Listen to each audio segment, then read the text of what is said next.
Om Swastiastu, selamat pagi, selamat datang kami ucapkan kepada para peserta didik baru SMP Negeri 1 Kuta Utara tahun pelajaran 2020-2021. Sebelum saya sampaikan materi, saya perkenalkan, nama saya Ikut Tamu. Saya sudah mengabdikan diri di sekolah ini sejak sekolah ini berdiri 20 tahun yang lalu, tepatnya 17 Juli tahun 2000. Materi yang akan disampaikan adalah wawasan Wiyata Mandala. Saya mulai dari pengertiannya. Wawasan Wiyata Mandala dilihat dari etimologinya, terdiri dari kata wawasan, wiyata, dan mandala. Wawasan artinya pandangan atau tujuan. Wiyata artinya pendidikan atau pengajaran. Sedangkan mandala artinya bulatan, kawasan, atau lingkungan, atau kita lebih lazim dengan istilah tempat. Jadi pengertian wawasan Wiyata Mandala dilihat dari etimologinya adalah cara memandang sekolah sebagai sebuah lingkungan pendidikan dan pengajaran. Lingkungan sekolah dalam hal ini meliputi dua hal. Ada lingkungan fisik sekolah dan ada lingkungan sosial. Lingkungan fisik sekolah itu meliputi ruang belajar, ruang perpustakaan, ruang laboratorium, ruang guru, ruang TU, ruang kepala sekolah, ruang UKS, kamar kecil, dan tempat ibadah. Itu yang kita miliki lingkungan fisik kita di SMP 1 Kuta Utara.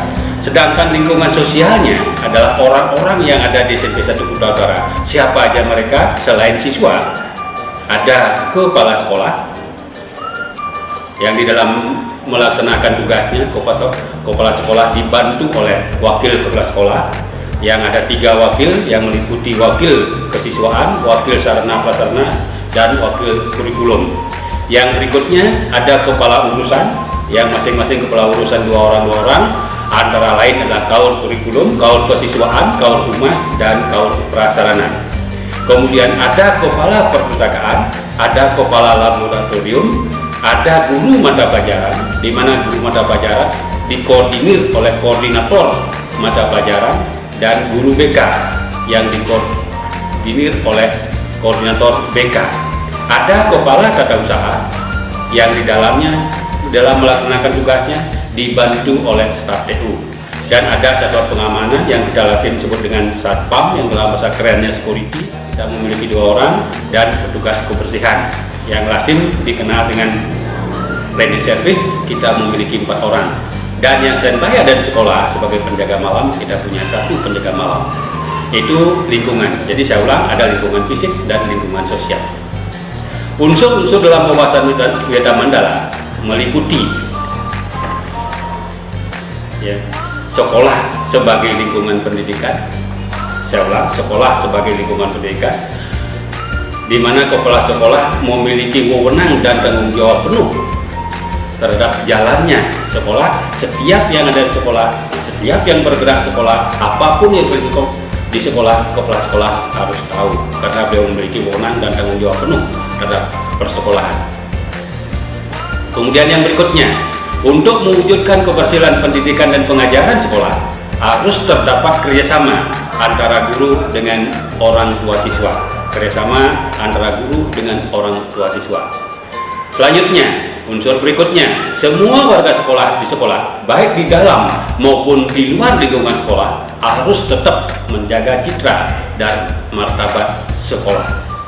Kemudian yang berikutnya, unsur wawasan Wiyata Mandala yang berikutnya, sekolah harus bertumpu pada masyarakat sekitarnya dan saling mendukung demi tujuan pendidikan yang kita ingin capai bersama.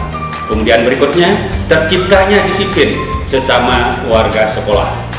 Kemudian adanya hubungan kekeluargaan antara warga sekolah, baik antara guru dengan guru, guru dengan pegawai, pegawai dengan pegawai, pegawai dengan murid. Pokoknya semua kita ada lingkungan sekolah tetap menjalin hubungan kerjasama, hubungan kekeluargaan.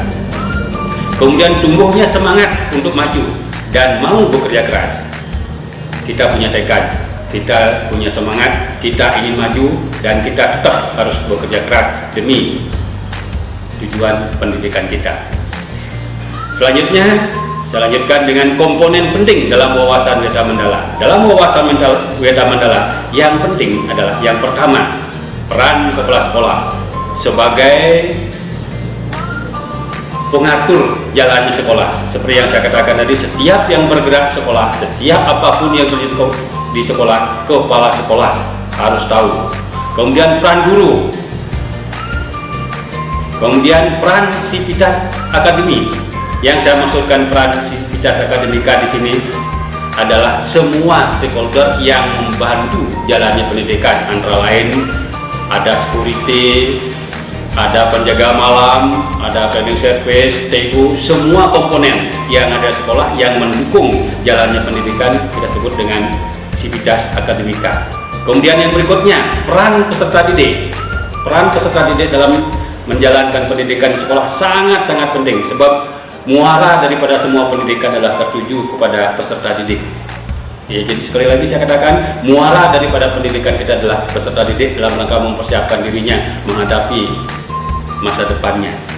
Kemudian yang berikutnya, komponen yang berikutnya, peran masyarakat sekitarnya. Pendidikan tidak akan jalan kalau hanya mengandalkan sekolah aja, baik kepala sekolahnya, gurunya, peserta didiknya. Kalau tidak didukung oleh peran masyarakat, maka pendidikan niscaya susah untuk mencapai sukses. Kemudian berikutnya, saya sampaikan beberapa hal yang penting. Bagaimanakah peranan sekolah dalam wawasan Weda Mandala?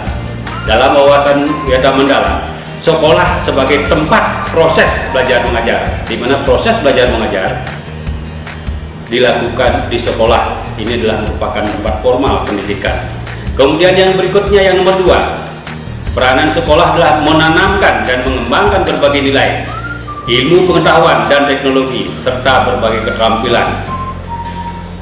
Yang nomor 3, peranan sekolah adalah merupakan lembaga pendidikan formal, tempat berlangsungnya PBM untuk membina dan mengembangkan. Satu yang dikembangkan sekolah adalah ilmu pengetahuan dan teknologi.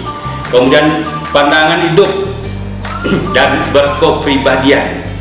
Kemudian yang berikutnya, yang nomor 3, hubungan manusia dengan manusia, hubungan manusia dengan lingkungan, dan hubungan manusia dengan Tuhannya, yang kalau kita di dalam agama Hindu di Bali kita sering sebutnya dengan Tri Idekarana. Kemudian yang berikutnya, kemampuan berkarya. Makanya dilatih keterampilan, karena diharapkan nanti selesai di sekolah benar-benar mampu berkarya dan berdedikasi. Kemudian berikutnya saya akan sampaikan fungsi sekolah dalam wawasan Weda Mandala. Sekolah sebagai tempat masyarakat belajar karena memiliki aturan, tata tertib, kehidupan yang mengatur hubungan antara guru dengan guru, pengelola pendidikan, siswa dalam PBM untuk mencapai tujuan pendidikan yang telah kita ciptakan bersama dalam suasana yang dinamis. Nah itu, kemudian prinsip-prinsip wawasan Weda Mandala ini ada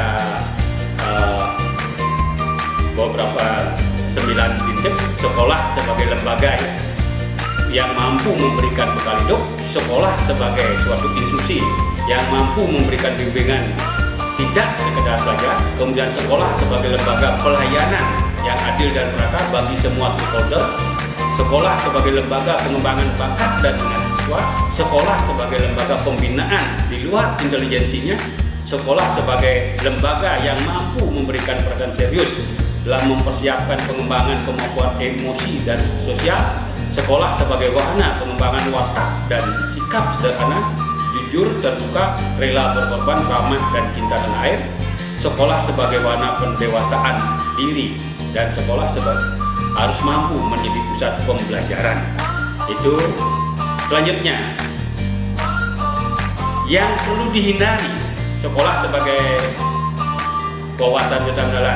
Hindari sekolah bukan sebagai ajang promosi penjualan produk. Sekolah bukan ajang promosi penjualan produk yang tidak ada hubungannya dengan sekolah, bukan tempat penjualan hal-hal yang tidak berhubungan dengan sekolah. Yang kedua, sekolah merupakan lingkungan yang bebas rokok.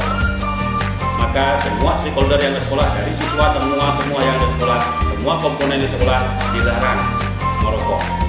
Kemudian berikutnya, sekolah tidak dibenarkan terjadi penyebaran aliran-aliran sesat baik secara politik maupun secara agama.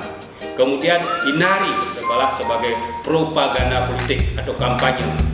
Kemudian hindari sekolah dijadikan tempat syuting film atau sinetron tanpa seizin pemerintah daerah. Nah, kemudian terakhir, mekanisme wawasan data mendalam. Ini ada dua, ada tahap preventif dan tahap represif. Tahap preventif adalah kita mempersiapkan segala sesuatu yang dapat mencegah hal-hal yang bisa terjadi, yang dapat mengganggu jalannya proses pendidikan pada sekolah. Sedangkan tahap yang kedua adalah tahap represif, yaitu mengambil segala tindakan yang dipandang perlu seandainya hal-hal yang tidak kita ingini terjadi di sekolah. Nah, itu yang saya sampaikan. Karena keterbatasan waktu, saya mohon maaf andai kata ada hal yang tidak berkenan. Akhirnya saya tutup dengan para sandi. Om Santi, Santi, Santi. Salam sehat selalu, tetap di rumah, jaga kesehatan.